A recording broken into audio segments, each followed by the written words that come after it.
For the given anion, we are going to find out the type and shape of the species. இப்போ இந்த ஆனயானோட type அப்படின்ற போது we have to follow the VSEPR theory. VSEPR theory படி we have two types of molecule. One type is the molecule without lone pair electron. The other type is molecule with the lone pair electron. So கொடுத்திருக்கிற species ஓட type identify பண்ணலாம். Iodine is the central atom. V equal to 7 plus 1 because valence shell 7 electron இருக்கு ஒரு negative charge.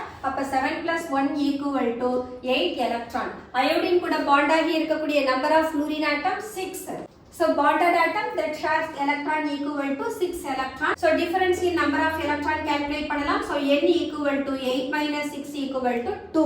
So இப்போ நாம இதுல present ஆகி இருக்கக்கூடிய lone pair electron calculate பண்றதுக்கு formula n by 2 where 2 by 2 equal to 1. அப்போ கொடுத்திருக்கிற molecular type is A, B, 6, E. Shape கண்டுபிடிக்கணும்னா we should know their hybridization. The central atom is bonded with 6 monovalent atom. 6 hybrid orbital இருக்கணும். அது இல்லாம ஒரு lone pair electron இருக்கு. அப்படினா இதனுடைய hybridization sp3d3 for which the shape of the molecule will be distorted octahedron. உங்களுக்கு இந்த video பிடிச்சிருந்தா லைக் பண்ணுங்க, ஷேர் பண்ணுங்க, கமெண்ட் பண்ணுங்க and subscribe பண்ணுங்க. Thank you.